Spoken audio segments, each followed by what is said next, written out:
Aquí comienza El Pulso del Fútbol de Caracol Radio, con César Augusto Londoño y Óscar Rentería. Amigos, ¿qué tal? Saludo cordial, bienvenidos al Pulso del Fútbol, hoy jueves 4 de junio del año 2020. La frase del día es de Pepe Mojica, el expresidente de Uruguay, que le entregó una entrevista muy bonita ayer a todos los compañeros del bar. La frase es esta: ninguna peste nos mejora o nos hace mejores personas. La enfermedad lo que hace es destartalarnos. Nos mejora la educación, la cultura y el entendimiento. Don Óscar Rentería, ¿cómo está usted? Bien, César, gracias a Dios muy bien. Un saludo muy especial para usted y para todos nuestros oyentes del Pulso en Colombia y en el exterior. César, como la DIMAYOR no ha sido capaz de solucionar sus problemas internos, como el ministro Lucena tampoco cumplió hasta ahora con las fechas, y como al ministro de Salud se le enredaron los protocolos, no me queda sino una salida. Señor presidente Iván Duque, usted por el buen manejo y las decisiones tomadas en el COVID-19 ha ganado muchos puntos favorables para su gobierno. Gane más puntos y reconocimientos. Ayude directamente al fútbol porque los demás hasta ahora no pudieron. Le hago una pregunta, don Óscar. ¿Cómo se arreglan los problemas internos de la DIMAYOR? ¿Que cedan los 11 que buscan el poder y que están en la oposición, o que cedan los 25 que defienden la gestión presidencial? Que el presidente, por intermedio de sus ministros, les diga: o arreglan esto ya o no hay fútbol hasta el próximo año. Pero también hay un tema. Los protocolos se presentaron el 15 de abril, hace mes y medio. El ministro de Deportes hizo lo que tenía que hacer, establecer las fechas de acuerdo a la visión de ese protocolo. La aprobación del protocolo y la continuidad del protocolo depende del Ministerio de Salud. Llevamos mes y 20 días y no ha sido posible que eso pase. ¿No le parece muy extraño? Yo escuché al ministro Lucena decir lo siguiente, palabras más, comas menos. Dijo: tal día empezamos con los entrenamientos individuales, estaba seguro de eso. Tal día empezaremos con los entrenamientos colectivos, y no cumplió. No se cumplieron las fechas que dio, esa es la verdad, no se cumplieron. Pero no se cumplieron por una sencillísima razón, porque los equipos no pueden entrenar de una individualmente sin que exista la aprobación del Ministerio de Salud y sin que los protocolos contemplen los exámenes a través de las pruebas. Entonces, no es culpa ni del uno ni del otro. Yo creo que el tema está en manos hace un mes y 20 días del ministro de Salud y no se ha pronunciado. Yo sé que tienen muchas ocupaciones, sé también que el fútbol no es prioridad, pero es que es mes y medio en una actividad que tiene tanto derecho como cualquier otra. Permítame, César, ponerlo en manos del presidente. Permítame simplemente eso, a ver si salimos del problema. El gol de hoy fue en un partido Colombia-Argentina, donde Colombia 2-1 al equipo suramericano el 20 de noviembre del año 2007 en el Estadio El Campín, eliminatoria a Sudáfrica 2010. Lo marcó y fue el primero para el empate parcial Rubén Darío Bustos de tiro libre, y así lo relató el Tato Sanín. Le tenemos pavor a los dos y va Bustos, por fin va Bustos. ¿Cómo está la distancia de la barrera argentina? La moderada sobre portería sur del estadio Nemesio Camacho, El Campín de Bogotá. El grito de gol. El gol viene jugando. Póngame el F colombiano. Si lo hace Bustos, le hacemos un busto. Le va a pegar Bustos.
tiene uno. Argentina 1. Qué golazo de Rubén Darío Bustos y qué narración la del Tato Sanín. Empezó en América por allá en 1999, terminó en el Cúcuta en el 2013. Hoy tiene 38 años, estuvo en Brasil con Gremio, con Internacional, jugó también en Millonarios, en Atlético Nacional, en Boyacá Chicó, un gran cobrador de tiros libres. Bueno, les fue muy bien en el pronóstico del gol antes de cobrar Bustos, al Tato y a usted, lo reconozco. Quiero decirles además que Bustos pues no nació en el Valle del Cauca como se pensó desde un principio por jugar con el América. Él nació en Villa del Rosario. Vale la pena destacar que con América fue campeón en el 2000, en el 2001 y en el 2002 y llegó a la semifinal de la Copa Libertadores en el 2003. Defendió los colores de la Selección Colombia en el año 2003. Al día siguiente de este partido, los titulares de la prensa fueron los siguientes. El Tiempo: con Tocata, Colombia le ganó 2-1 a Argentina. Bustos le ganó el duelo a Riquelme. Olé en Argentina: no era para perder. Arbitraje polémico. La Nación, también de Argentina: Bustos fue un Riquelme para Colombia. Clarín, en Buenos Aires, tituló así: a la Argentina no le alcanzó el oficio para evitar la derrota y un retroceso. Finalmente el Mercurio en Chile: Colombia se hizo grande a costa de Argentina. ¿Sabe qué fue lo que sucedió en ese partido, Oscar? Resulta que 3 días antes, el 17 de noviembre, Rubén Darío Bustos había hecho gol de tiro libre a Venezuela. Y en este partido se habían presentado, creo que 2 oportunidades y había cobrado otro jugador. Por eso insistíamos en que Bustos tenía que ser el encargado de patear. Messi había marcado para Argentina, le quitó un invicto a Agustín Julio de 876 minutos y fue el segundo gol de Bustos, ambos de tiro libre, en 10 presencias con la Selección Colombia. Juan Fernando Marín Rodríguez desde Yopal Casanare. Para el 2002 se fundó un equipo llamado Pumas de Casanare. En el 2003 quedó subcampeón del torneo de ascenso enfrentando al Boyacá Chicó, partido polémico porque el gobernador de Casanare para ese tiempo se metió a la cancha y peleó a puños con Eduardo Pimentel. Qué raro. Finalmente desapareció en el 2006 cuando vendió la ficha al Real Santander. ¿Ustedes tienen algún apunte del equipo? ¿Conocen Yopal en Casanare? La verdad es que no conozco Yopal, me han invitado muchas veces, pero voy a ir a Yopal y me encantaría conocer esa linda tierra. Creo que usted ha hecho un resumen muy claro de Pumas de Casanare. Espero que me invite también cuando vaya a Yopal. Yo he conocido gente de Yopal, infortunadamente por fuera de esta ciudad, y me cuentan cosas muy bonitas y muy buenas de la ciudad y de su gente. Fernando Herrera Zapata escribe a elpulso@caracol.com.co. Los escuché decir ayer que el reinicio del fútbol en Colombia se había pegado una embolatada tremenda. En mi opinión, por lo que les vengo oyendo hace días, es que el ministro Lucena no está de acuerdo con que el fútbol se inicie. En todas las entrevistas dice lo mismo y le preocupa que el pico más alto de contagio todavía se demora. Fernando, como yo conozco al ministro Lucena, le puedo decir que él no es enemigo de que el fútbol regrese. Lo que pasa es que le sobraron de pronto algunas entrevistas y le faltó ejecución. Y cuando quiso ejecutar y dar fechas, pues simplemente no se cumplieron. Pues no sé, pero me siento a veces aturdido, molesto, muy incómodo, porque no es posible que todos los demás sí puedan y nosotros no. Pero Oscar, es que la parte del gobierno que le corresponde al ministro Lucena la hizo. Él estableció las fechas, recibió el protocolo, hizo 10 preguntas y se las respondieron, 10 observaciones. Luego el tema pasó a quien debe dar la última palabra, que es el Ministerio de Salud. Esto siempre ha estado en manos del Ministerio de Salud, como la pandemia del coronavirus. Hizo 10 preguntas, las respondieron al otro día y se ha quedado callado, no ha vuelto a hablar. A mí sí me parece que algo extraño está sucediendo. Nos escribe desde la ciudad, bueno, no dice la ciudad, Jair Suárez nos comparte 5 partidos importantes de selecciones y 5 del fútbol colombiano. Escojan uno. De selecciones: Brasil-Alemania, Brasil-Italia, Brasil-Argentina, España-Alemania, Inglaterra-Francia. Brasil-Argentina. Yo escojo Brasil-Alemania. Y los enfrentamientos del fútbol colombiano, Nacional América, Nacional Millonarios, Millonarios América, Nacional Medellín, Cali América. ¿Cuál es el suyo? Cali América, Cali América. El mío sería Millonarios Santa Fe, que no lo pone él, pero de los que pone él, Nacional Millonarios. Gracias a don César y al reverendo Rentería. Desde Houston, Ave María, no podía faltar. Desde Houston, Carlos Chiquillo. Tengo una apuesta con un amigo con billete de por medio. Y no me vayan a salir que son diferentes épocas y que es muy difícil comprometerse. Háganlo con valor. ¿Quién ganaría este partido? ¿Colombia del Mundial del 90 con Asprilla al 100% o Colombia del Mundial del 2014 con Falcao 100%? Carlos, primero para ponerlos las pilas, ¿cómo César y yo vamos en la apuesta? ¿Cómo vamos ahí? Pero bueno, ya en serio, aún con Asprilla y Falcao 100%, primero le digo que no hubiéramos ganado ninguno. Pero para mí, es decir, ningún mundial, pero para mí, más cerca hubiéramos estado con la selección del 2014 en Brasil. Es un partido que es imposible de poner a jugar porque son épocas distintas y es solo un tema de suposiciones. Yo le repito lo que alguna vez manifesté cuando hablábamos del Mundial del 90. Esa fue una generación brillante, un equipo que colectivamente era más que todos los que han existido de Selecciones Colombia, pero lo que hizo la selección del 2014 no lo ha hecho ninguna otra.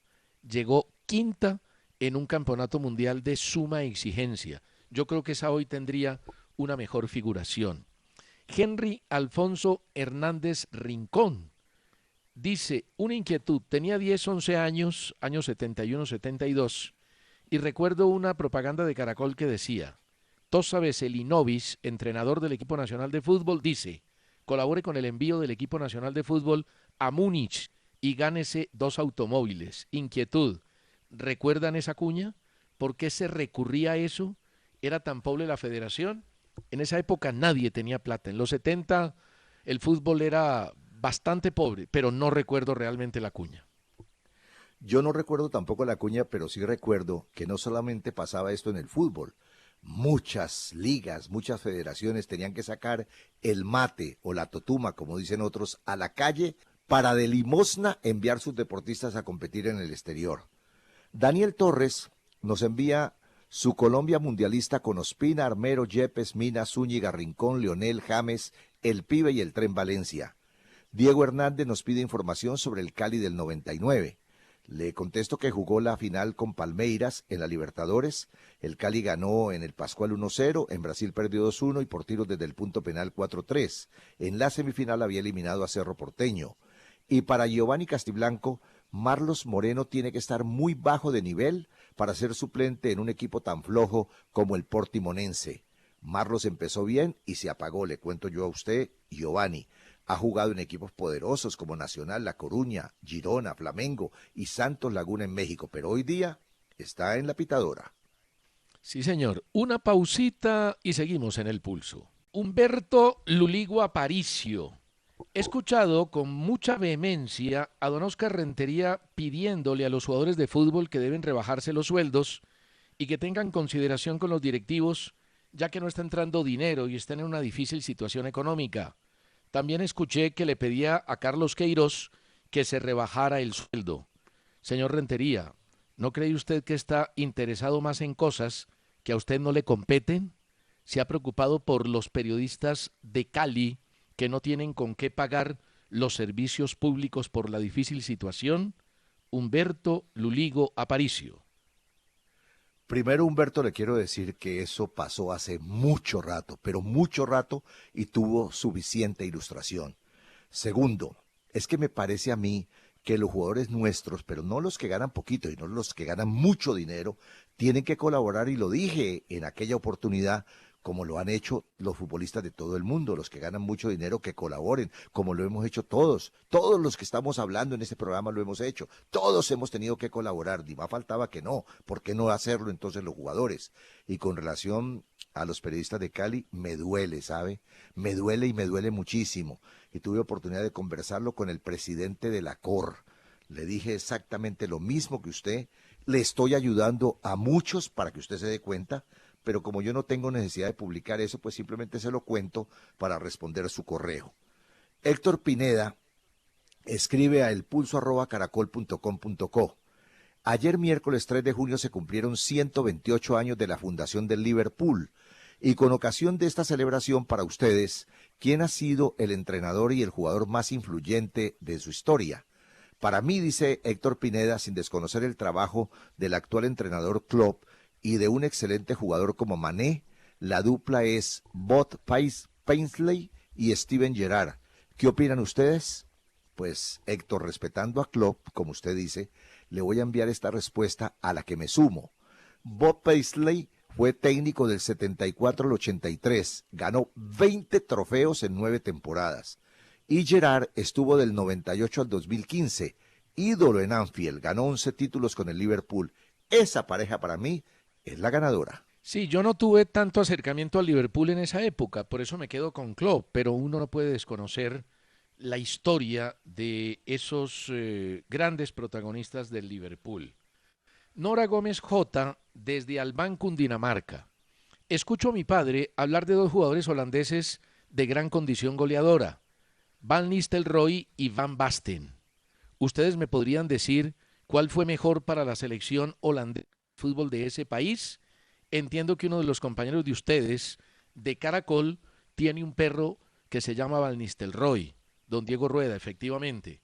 Pues le cuento que para mí me gustaba más y creo que ha sido más importante también para la selección y para el fútbol holandés Marco van Basten. En la selección marcó 24 goles en 58 partidos, por 12 goles en 32 partidos de Van Nistelrooy. Y fue un súper goleador. Lamentablemente tuvo que cortar su carrera por una lesión grave de tobillo, pero sin duda que en Ajax y en Milán sus dos equipos brilló. Hoy tiene 55 años. En Liga hizo 218 goles en 280 partidos, mientras Van Nistelrooy hizo un poquito menos, 249, un poquito más, en 449 partidos. Y jugó en el PSV, en el Manchester United, en el Real Madrid, en el Hamburgo y en el Málaga. Grandes jugadores los dos, grandes delanteros, grandes goleadores, pero con técnica para manejar la pelota. Me quedo con Van Basten. Vi jugar más a Van Basten y por eso y por las estadísticas que usted acaba de leer me quedo con él. Juan Pablo Salgado de En las 5:50 podcast escribe desde Toronto, Canadá. Con relación al correo del coleccionista Henao sobre el partido frente a Inglaterra, debo manifestar lo siguiente. Yo estuve en las gradas del Spartak de Moscú y el partido se perdió por muchos factores. La falta de cabeza, experiencia y cancha. Los ingleses nos pegaban y el árbitro se hacía el de las gafas. No jugamos a lo que sabemos jugar, balón al piso. No hicimos ni 3 pases seguidos. También perdimos desde la convocatoria de ese mundial y ya no había cambios. Dejamos a Chará y a Cardona por fuera del mundial y nos hubieran podido dar una mano en el segundo tiempo. Óscar y César dicen que se planteó bien el partido. Yo no creo. Se planteó bien en defensa, mas no en el ataque. En los penales nos mató la cabeza y la pasión latina al cobrar. Juan Pablo, le reconozco su apreciación, pero no la comparto. Es que no estábamos jugando contra un equipito de barrio. Por eso fue meritorio el resultado. Y ahora un regaño para usted. ¿Por qué hace rato no escribía? Juan Pablo, le quiero decir lo siguiente. Esa selección para los ingleses fue la mejor en un mundial cuando comenzó desde 1966 cuando ganaron el título. Y yo le vuelvo a decir lo de ayer, lo que comentaba ayer a propósito del tema. Si hubiéramos resuelto el partido por penaltis, no estaríamos diciendo eso. Y los penaltis no tienen nada que ver con el planteamiento y con la historia. Fueron simplemente accidentes de juego donde fallaron Vaca y Mateus, creo que fueron los que fallaron. Y sobre el tema de la convocatoria de Chará y de Cardona, Chará no cabía en esa selección. No tenía por dónde. Pero sí estoy de acuerdo con usted cuando afirma que Cardona debió estar en el equipo. Jorge Antonio Gallego Loaiza, señores Rentería y Londoño. Los veo muy desesperados porque reinicie el balompié nuestro. Ustedes son periodistas maduros y con gran experiencia. ¿No les parece que se debe aprovechar esta circunstancia epidemiológica para arreglar la casa desde adentro? Por ejemplo, aprovechar el rico talento y la virtud que tenemos en la formación de jugadores que es mediocre. Puede que usted tenga razón en que uno tenga que aprovechar la pandemia para eso hay que hacerlo. Hay que tratar de arreglar la casa, aunque repito, la frase de hoy la dijo don Pepe Mujica: ninguna peste nos mejora o nos hace mejores personas. Sobre el tema de las inferiores se pueden mejorar, pero no olvide que Colombia, después de Brasil y Argentina, que nos llevan mucho terreno, mucha ventaja, es el tercer país en exportación de jugadores. Y uno no exporta si no siembra. Uno no vende jugadores al exterior si no tiene una base importante de jugadores. Se puede mejorar mucho lo de las divisiones inferiores, pero aquí hay talento. Don Jorge Antonio Gallego Loaiza se llama en sobrenombre Terry Gallego desde San Juan de Pasto. Pues yo le quiero decir a don Terry lo siguiente. Nosotros hemos avanzado mucho en las divisiones menores, pero claro, todavía falta muchísimo terreno por recorrer. Ahora, nosotros podemos seguir colaborando con las divisiones menores y ojalá que el fútbol lo siga haciendo, pero también jugando con la liga profesional. Es que no veo por qué usted separa lo uno de lo otro, ni más faltaba. Sí, apoyemos las divisiones menores, pero juguemos al fútbol profesional. Luis Guillermo Huertas Cárdenas nos escribe: ayer Luis Arturo Henao, otro de los férreos contradictores del gran José Pekerman, escribió que Inglaterra al enfrentar a Colombia en Rusia 2018 era un equipo sub-23. Miente ese señor.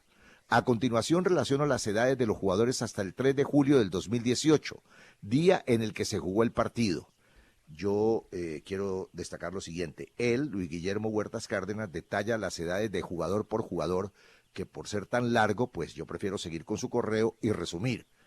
Él dice: Inglaterra tenía un promedio de edad de 25.8, Colombia un promedio de edad de 26.2. Como podemos ver, los dos combinados eran parejos en cuanto a edad. Inglaterra era sub-26 y Colombia era sub-27.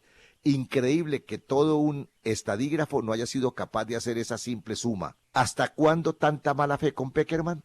¿Hasta cuándo tanta mentira? Dice Luis Guillermo Huertas Cárdenas. Y yo me remito a sus estadísticas para leer el correo. Yo no estoy de acuerdo tampoco con Luis Arturo sobre ese tema, y ayer daba el promedio de edad de los ingleses en ese partido porque además lo tengo apuntado. Yasmín Burgos, quisiera saber si para ustedes el argentino Gabriel Fernández está en la lista de los primeros 5 jugadores extranjeros zurdos, número 10 en la historia del fútbol profesional colombiano. Yo no sé si entre los 5, Yasmín, pero lo único que le digo es que el jugador extranjero de los últimos tiempos que yo recuerde con más calidad en Colombia se llama Gabriel Fernández. Era un crack. Lo que pasa es que era un hombre de un temperamento y un carácter un poquito díscolo y se complicó en Millonarios y después jugó por allá un rato en el Real Cartagena. Pero qué crack era Gabriel Fernández. Yo vi un jugador con Millonarios también, ¿se acuerda usted de López? Marcado también con la Carlos zurda. López, jugaba muy bien al claro. fútbol, claro. El misionero, Era excelente crack. jugador, claro, el Crack. misionero, Era un gran crack. pasador, pero con la pelota Gabriel Fernández era único. Juan Felipe Figueredo Vera dice: les quiero escribir acerca de 3 temas. Primero, como mencionaron ayer 3 de junio, la mejor pareja suramericana de atacantes fue la de los campeones mundiales Romario y Bebeto. Y luego los campeones de América en el 91, Batistuta y Canigia. Cuando Cavani y Suárez brillaron, lo hicieron junto a Forlán. Segundo, esta es la formación colombiana de los mundiales con Ospina, Chonto, Jerry, Yepes, Armero, La Roca, Rincón Cuadrado, Valderrama, James y Jackson. Me dolió, dice él, sacar a Lionel. Y tercero, en vista que solo se haría una liga este año, sería una lástima que no se terminara la que ya había comenzado. Juan Felipe, lo de la dupla y lo de su selección son conceptos que nosotros respetamos. Cada quien tiene derecho a opinar. Y en lo de no terminar la liga, sí, protestamos y estamos en total acuerdo con usted. Y este es el último correo. Eliseo Lozano desde Bogotá. Cuando hablamos de la importancia de las mujeres en el periodismo deportivo, él destaca 2. Claudia Elena Hernández, que marcó el derrotero para el ingreso de la mujer a los medios radiales, cierto, y Sara Castro Lizarazo, una excelente profesional, que es la directora de AS Colombia. Ya seguimos. Óscar, yo sí estoy muy preocupado con la manera como el gobierno nacional está manejando el fútbol. Veo que hay intenciones poco claras en su regreso. A mí me parece que el ministro de Deportes hizo lo suyo, entregar unas fechas que me parecen muy acordes a la situación epidemiológica que estaba viviendo en ese momento el país y que está viviendo hoy el país. Y en manos del ministro de Salud quedó el tema. Pero es que ya los protocolos llevan 1 mes y medio desde que salieron. Y el 26 de mayo se le entregaron al Ministerio de Salud cuando aparecieron las fechas. Y yo veo que le están exigiendo al fútbol cosas extraordinarias. Hoy puse en mi cuenta de Twitter, en @CesarAlo, un video de lo que estaba pasando en la madrugada en Palo Quemado, aquí en Bogotá. Una manifestación con todo el mundo pegado, que era mucho más conflictiva que un partido de fútbol, por ejemplo. Y veo que al fútbol le exigen cosas extraordinarias. En Medellín, por ejemplo, un futbolista puede salir al supermercado, puede salir al centro comercial sin exámenes y no pasa nada, pero no puede entrenar en solitario. Yo sí creo que aquí hay no me atrevo a calificarla, pero hay una situación lenta del Ministerio de Salud para entregar los protocolos y permitir que el fútbol se reanude. El fútbol está invirtiendo grandes cantidades de dinero. El protocolo inicialmente puede costar más arriba de 2.000 millones de pesos y podría ser para nada, porque si esto se retrasa, como van las cosas, Oscar, ya es muy difícil hacer 2 torneos. Ya estamos mirando todos un solo campeonato. Yo conozco a Ernesto Lucena, lo admiro porque está haciendo una carrera linda y además espero que siga y que vaya mucho más adelante. Pero lo tengo que criticar, César. Pero lo tengo que criticar, César. Y lo tengo que criticar a pesar de que usted lo defiende y me sorprende por tanta defensa. Y le voy a explicar por qué. Un ministro, es que ya el señor Ernesto Lucena no es el director de una liga aficionada de fútbol, ni es un deportista que sube a Monserrate, no, es un ministro en semejante problema como es el del coronavirus, no se puede poner a entregar fechas sin tenerlas confirmadas, sin saber que esas fechas se van a cumplir. No puede quedar mal, César. Un ministro no puede salirle a los medios, entre otras cosas, abusando de las entrevistas porque estaba dando muchas, y eso se lo criticaron también, y decir el fútbol empieza entrenamientos individuales tal día y empezará entrenamientos colectivos tal día y volveremos a la competencia tal día. Eso no lo puede hacer si no está seguro. Si no depende de él, sino de otro colega, del ministro de Salud, pues tampoco lo haga porque queda mal. Y en este momento, para mí, Ernesto Lucena ha quedado mal con el fútbol, ha quedado mal con nosotros los periodistas, porque nos dijo cosas que no se cumplieron y él no puede fallar de esa manera. No puedo compartir, Oscar, esa apreciación, porque ¿qué hizo el Ministerio de Deportes? Mirar el protocolo, hacer observaciones, 10 puntos, y después de las observaciones sacó las fechas, porque es que el tema es simple, eso tampoco tiene tanto misterio. ¿Qué le correspondía al ministro de Salud? Dar vía libre para que compren las empresas que manejen los protocolos y las pruebas y las saquen adelante. Es que esto tampoco es tan complicado. Mire, Oscar, ya volvió la industria del calzado, la industria de la construcción, un montón de industrias. Y no ha habido protocolos tan complicados y la gente está trabajando en la calle. Volvió Transmilenio, volvió el transporte público en la capital de la República. Claro, con un nivel de utilización más bajo, pero es que el tema tampoco es tan complicado. Es más de una responsabilidad individual que colectiva. Ya el gobierno hizo lo suyo, entregar las disposiciones de cómo se evita el contagio. Pues ahora depende de cada uno de nosotros cómo manejarlo para no contagiarnos y para no contagiar a los demás. A mí, sinceramente, me parece que el Ministerio de Deportes hizo lo que tenía que hacer una evaluación del protocolo del fútbol, entregar unas fechas. El Ministerio de Salud lleva un montón de tiempo autorizando una cosa y no sé si es por miedo con la Asociación de Futbolistas, porque es que la Asociación de Futbolistas, yo entiendo, tiene una organización de expertos, un grupo de expertos, pero parece que no estuviera en favor de los jugadores de fútbol, porque en vez de apoyar que el fútbol vuelva para que sus representados trabajen, parece todo lo contrario, parece un sindicato del sindicato, porque se oponen, interfieren, plantean el tipo de muestras, hasta cotizaciones hacen de cuánto cuesta. Yo la verdad es que veo una intención poco clara, don Oscar, en este tema. Bueno, vamos por partes. Primero, yo creo que el gobierno ha cumplido, pero no con el fútbol. Habrá cumplido en otros temas del coronavirus, pero no en el tema del COVID-19 en el fútbol. El gobierno no ha cumplido y por eso, empezando el programa, yo le pedí públicamente al presidente de la República que intervenga, porque los ministros no pudieron y la DIMAYOR tampoco. Entonces intervenga y diga, como lo manifesté al empezar el programa, si ustedes no arreglan, señores de la DIMAYOR, su problema interno, entonces se cancela el fútbol y empezamos en enero.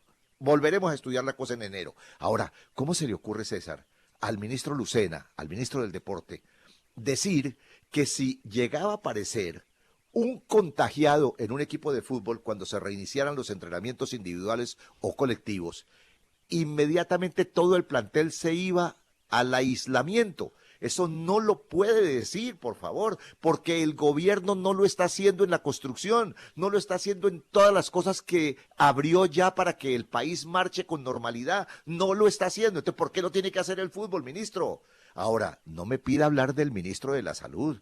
Lo respeto en muchas cosas que ha hecho muy buenas. Por eso yo no hablo del gobierno en temas generales del COVID-19. Hablo del gobierno en el tema del fútbol. Mal manejado, tan mal manejado como la DIMAYOR lo está manejando también, muy mal. Porque yo no sé hasta cuándo vamos nosotros a ser de idiotas útiles que todos los días hablamos de la oposición en la DIMAYOR y de los otros que son los equipos grandes y que no actúan. Yo aquí reclamé, César, y lo vuelvo a hacer. ¿Cuándo van a hacer sentir su mayoría los equipos grandes en la DIMAYOR? Es que ese es otro problemita que yo no entiendo. ¿Para qué sirve la mayoría en la DIMAYOR? ¿Para qué sirve? ¿Cuándo la van a hacer valer los equipos grandes? Esa es mi pregunta. Lo más triste es que por primera vez los equipos grandes tienen mayoría, tienen 25 votos, tienen 25 opiniones que coinciden en su planteamiento. Pero estoy de acuerdo con usted, no la hacen valer esa mayoría. Estoy de acuerdo también con el tema de que un positivo no puede cerrar los equipos de fútbol.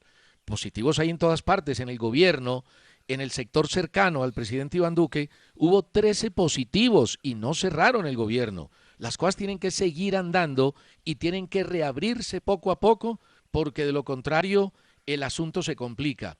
Mire, sobre el tema de la Acolfutpro, Tulio Gómez, en diálogo con Al Aire, con Marino Millán, dijo lo siguiente, el dueño de la América: Acolfutpro es un sindicato, es un grupo de personas que se dedica a quitarle la plata a los jugadores y a extorsionar a los equipos colombianos. Pero ¿qué han hecho ellos por el fútbol nacional? No han hecho absolutamente nada. Deberían ir. Es una opinión de un hombre como Tulio Gómez, que ve que la asociación tampoco ayuda en este tema. Pero bueno, aquí nos podemos quedar muchas horas hablando del asunto. Quiero contarle lo siguiente. John Córdoba regresó a entrenamientos con el Colonia. No fue de gravedad su molestia esta semana y podrá estar el domingo en el juego de visitante ante los Burgo. América desmintió rumores y aclaró la situación contractual de sus jugadores ante algunas noticias que circularon sobre que el club adeudaba los salarios de los meses de marzo y abril. América afirmó en un comunicado que hasta este 3 de junio, o sea, hasta ayer, ha cumplido con todos los compromisos pactados con su plantilla profesional masculina y explicó que a los trabajadores a los cuales se les suspendió el contrato se les ha hecho llegar un auxilio de 15 billones de pesos a cada uno. La Conmebol sigue con los preparativos para que la Copa Libertadores y la Copa Suramericana regresen en el mes de septiembre. Gonzalo Veloso, que es el director adjunto de la entidad, dijo que se va a viajar en charters, con controles sanitarios exigentes en las llegadas, en los alojamientos y en los entrenamientos de los equipos. A las 3:15 de la tarde de hoy juegan Guimaraes y Sporting en el fútbol de Portugal. A propósito de esto, pues Portimonense, ya ustedes saben, con Jackson hasta el minuto 84 ganó el partido, pero el Porto perdió por 2-1 contra el Famalicao. Entre otras cosas, no le fue bien al colombiano Luis Díaz y peor a Mateus Uribe, quien estuvo en el banco. Pero le quiero decir algo, César. Yo acepto que los entrenamientos no existen, que se ha trabajado muy poco, todo lo que usted quiera, pero ayer me estaba durmiendo viendo los dos partidos del fútbol de Portugal. Es más, creo que me hubiera divertido más viendo peluquear. Sí, fueron muy pobres. Y mire, Oscar, que en todas partes el tema se está manejando diferente, pero el fútbol sale adelante. El Comité de Operaciones de Emergencia en Ecuador determinó que el miércoles 10 de junio los clubes podrán regresar a entrenamientos para arrancar liga después de mediados de julio. En Perú se está haciendo exactamente lo mismo y uno no entiende, dos países donde la infección sobrepasó los límites. Ecuador es el segundo país de más contagios en Sudamérica después de Brasil y está pudiendo sacar el fútbol adelante y nosotros nada de nada. Algo pasa, don Oscar Rentería. Oiga, le cuento que el Frankfurt en la Bundesliga goleó 3-0 al Werder Bremen y empezó pues a sacarle ventaja a los demás equipos en la zona del descenso del fútbol alemán. Y yo tengo aquí mi recorrido por la prensa internacional que vale la pena. Mire, en España, Mundo Deportivo dice hoy, para Luis Suárez alta, o sea, quedó ya fuera de su lesión, está listo para jugar. En Francia, el equipo tituló, el Consejo de Estado decidirá el regreso del fútbol francés. En Italia, la Gaceta dello Sport anuncia, las pruebas salieron bien para Ibrahimovic. En Portugal, Abola dice, Dragón confinado, el Porto a punto de perder el primer lugar con Benfica. En el país de Uruguay se titula así, la vuelta del fútbol ya está en marcha. Y finalmente en el Comercio de Ecuador se anuncia lo siguiente, los equipos se alistan para volver a entrenar el 8 de junio del año 2020. Ya seguimos en el pulso del fútbol. Lo que sí tiene que ser claro es el cumplimiento, la responsabilidad por parte de los futbolistas en el cuidado con protocolos. 5 jugadores del Borussia Dortmund, entre ellos 2 figuras, Sancho y Witsel, habrían violado la seguridad porque fueron visitados por un peluquero que no tenía las medidas básicas de bioseguridad. Seguramente que van a exámenes. El PSV Eindhoven de Holanda apartó al defensa Denzel Dumfries del entrenamiento grupal porque acudió a una protesta por la violencia policial contra los afroamericanos en la que no se siguieron las normas de distanciamiento.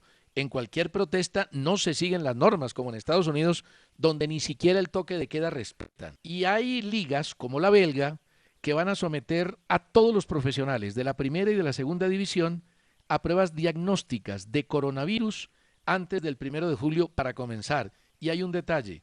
Aquí, primero, se aprobaron los protocolos, se establecieron las fechas y después miraron cómo y dónde hacían las pruebas.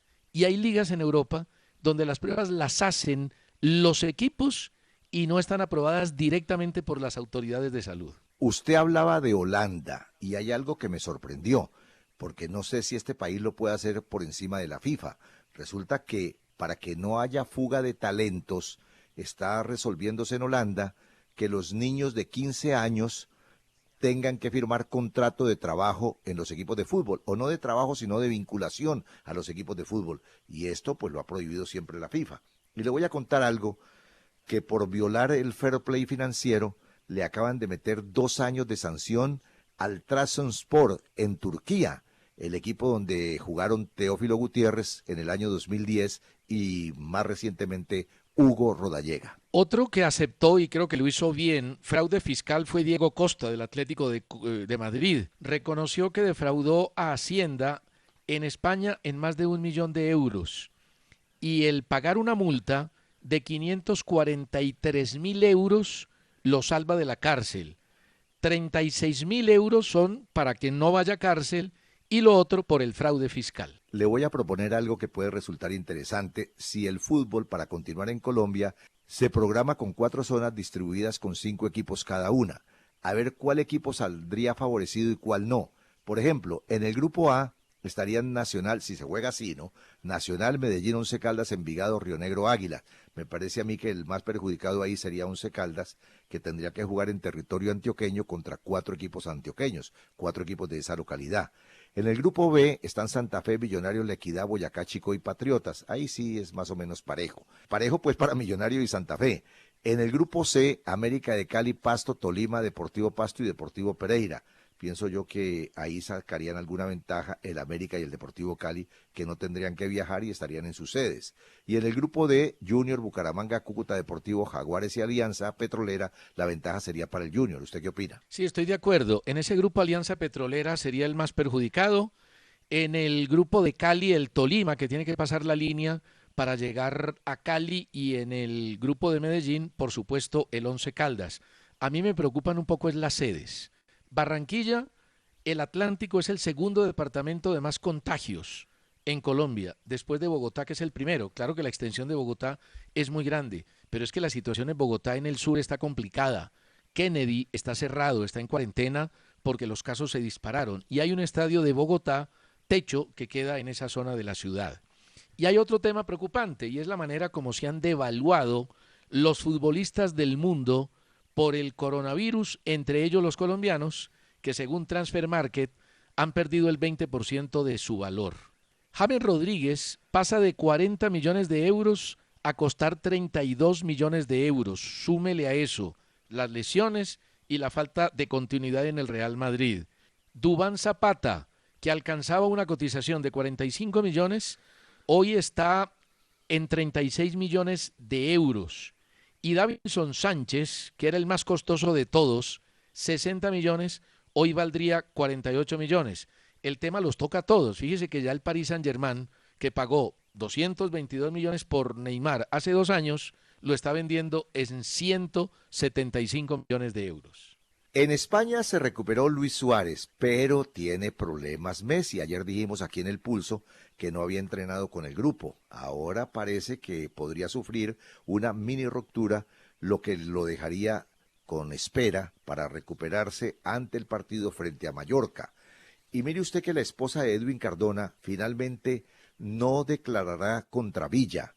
Si bien había sido propuesta como testigo por el abogado de Daniela Cortés, ella, Carolina Castaño, finalmente desistió de brindar declaración, aunque publicó este mensaje en sus redes sociales. Como mujer no acepto ningún tipo de maltrato contra mi género y de ninguna persona. Mi apoyo a Daniela Cortés se lo demostré de manera personal y pido no incluir mi nombre, ni el de mi esposo, tampoco el de mi familia, en las situaciones legales como las ya conocidas. Sobre esos temas judiciales está bien enredado el Chicho Serna. Lo han llamado a juicio en Argentina con el hijo y la viuda de Pablo Escobar. Resulta que el narcotraficante colombiano José Byron Piedrahíta Ceballos declaró que su dinero en Argentina lo gestionó con inversiones hechas a través del exfutbolista Mauricio Chicho Serna, a quien señaló como supuesto testaferro de otro narcotraficante llamado Carlos Mario Aguilar, alias Rogelio. Todo esto en un caso alertado por la DEA en el año 2016, denominado como el Café de los Angelitos, una organización colombiana de lavado de dinero en Argentina. No está fácil el tema para Chicho. Ya Japón tiene liga femenina, eso está bastante bien. Y le cuento a usted, César, que se volvió a lesionar Higuaín, problema muscular en la Juventus. Pobre Higuaín, hombre, y está buscando la posibilidad de ser transferido. 2 jugadores, Ricardo Gareca, el técnico del Perú, confirmó que va a seguir desde Buenos Aires el reinicio del fútbol peruano, suspendido desde marzo. Viajará el sábado a Argentina. Y Gimnasia y Esgrima de la Plata anunció la renovación del contrato de Diego Maradona como entrenador hasta finales de la temporada del 2021. Y a usted no le gustaba que renovara Maradona, fíjese cómo es la vida. Ayer vi en un noticiero de televisión, en Caracol Televisión, pues no dijo Javier que se trataba de Maradona, pero vi un gordo con unos chores manejando una pelotica pequeña con la zurda, con una barriga tan impresionante que de pronto por su cara, su barba y sus canas no me pareció Maradona, pero por la barriga sí. La verdad se lo digo sinceramente. Pero eso es montado, Oscar. César. Eso es montado. Lo que pasa es que tenía parecido a Maradona, pero eso es montado en computador. Yo no le digo que sea real, por eso lo estoy poniendo en interrogante, no digo que sea Maradona. Lo que digo es que Maradona está muy parecido, no por las canas, ni por la barba, ni por el manejo con la zurda y esa pelotica, sino por la tremenda barriga. Es que yo, sinceramente, siempre haré la misma pregunta.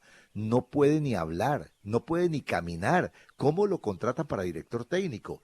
Y a propósito de Argentina, ayer circularon imágenes de algunos jugadores del Deportivo Riestra, no lo conozco pero se llama así, Riestra, de segunda división, entrenándose en el estadio y violando las restricciones de la cuarentena obligatoria que rige en ese país. De inmediato la AFA abrió investigación para sancionar. La irresponsabilidad y la falta de disciplinas por todo el mundo. La Federación Francesa de Fútbol destinó 30 millones de euros para el balompié aficionado de su país. Y el director deportivo del Eintracht Frankfurt ofreció su estadio para jugar la final de la Liga de Campeones. Todo indica que el tema de la Champions y de la Europa League va a poder seguir jugando de manera normal en cada sede. COVID-19 en Inglaterra. Se realizaron 1094 tests entre jugadores y personal de los clubes y aparecieron 9 casos positivos nuevos. También en el Tottenham, el equipo de Davinson Sánchez se ha confirmado lo que usted anunció ayer, un nuevo caso positivo. Y la Liga Premier aprobó definitivamente los 5 cambios en sus partidos. Otros que llegaron a un acuerdo fueron los jugadores y los directivos de la MLS en el fútbol de Estados Unidos. Hay acuerdo y va a retornar la liga en las próximas semanas en Orlando, Florida. También retornará la Liga de Fútbol de Rumania el 12 de junio a puerta cerrada, no con público como inicialmente habían solicitado. Y la última, Teófilo Gutiérrez le ha donado 3.200 raciones de comida al área social del club Rosario Central en Argentina. Serán destinadas a 210 chicos y chicas durante 2 semanas en estas épocas difíciles. Se nos acabó el tiempo. A todos gracias por la compañía y por hacer del Pulso del Fútbol el programa deportivo más escuchado en la radio colombiana y en el exterior. Felicidades para todos. El Pulso del Fútbol con César Augusto Londoño y Óscar Rentería.